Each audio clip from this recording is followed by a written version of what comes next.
Rhys. I haven't been here in a couple of years. I'm becoming more and more boring, I've realised, the older I get. I've stopped doing drugs. I mean, I smoke pot, but that's not drugs, it's medicine. And I do coke, but that's not drugs, that's a lifestyle choice. But I've noticed... Gotta find a personality somewhere. But I've noticed this thing recently. I don't know, certain drugs have a lot of pressure around them, don't they? A lot of, like, chutzpah around them. Methamphetamines is one of those drugs. No, thank you, methamphetamines. I'll always politely decline methamphetamines. I've always thought, this is just me, methamphetamines, very much like a Jennifer Aniston movie. Like, they're always around. I've just never heard good things, do you know what I mean? Like...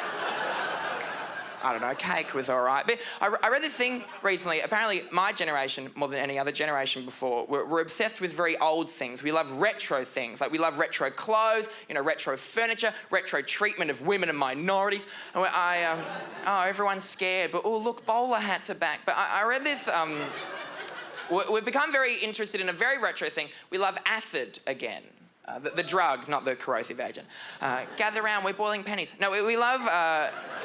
We love, like, shrooms, hallucinogens, all those types of things, which, I'll be honest, it's never been in my zeitgeist to hallucinate, because I always feel like we've all got a friend, everyone's got a friend that's just too into acid. You know, like, they really, and they, like, lecture you about it. They're like, come on, man, let's do shrooms together. It's going to change your life, man. It's going to change your life. Come on, let's do some acid. It's going to change your life. And whenever they're telling me how much it's going to change my life, I always seem to be making up my futon for them at the time. Do you know what I mean? Like, change my life into your life. I don't want your life.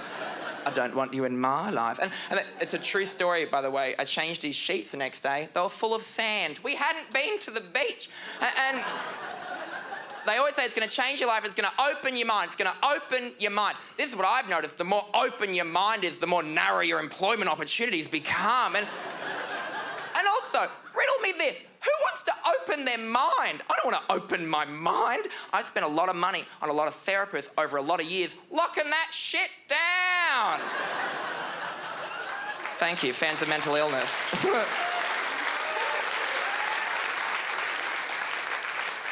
You know, some people say, like, I've got a great memory, I've got a mind palace. No, I've got a mind jail. It is Alcatraz in there. Tom Hanks is walking up and down. I know they're different movies. And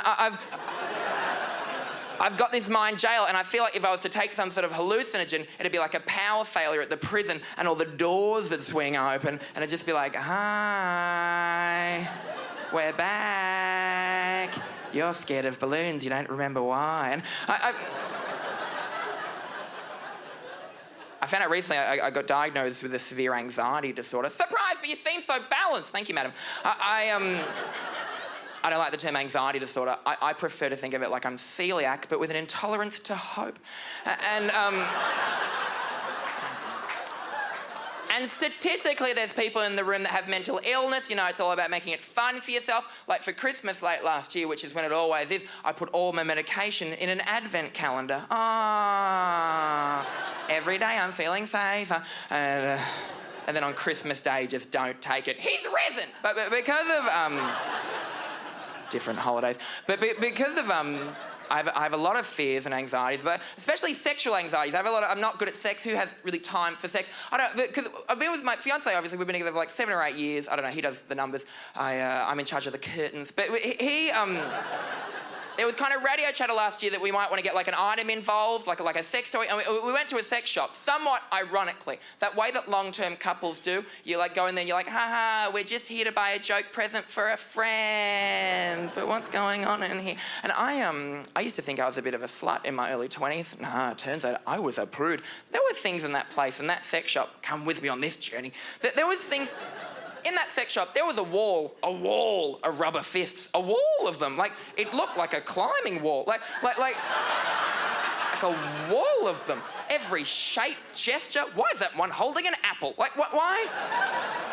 Why do you need a rubber fist? Why do you need it? Like, unless you're missing an arm and like, you're on your way to an auction, you know, or, you know, some sort of pride parade. Like, at what point in your life are you ever going to have 2 arms inside someone and just think, if only we'd brought a third? You know, it's just never going to happen. I've been trying to work out why I'm so freaked out by sex stories, because I'm very scared of them. And I think I worked it out. I had a friend in high school. End of story. No, Blackout. Awards. No, poignant end. No, I had a friend in high school that when we were 15, she found her parents' double-ended dildo. Correct response.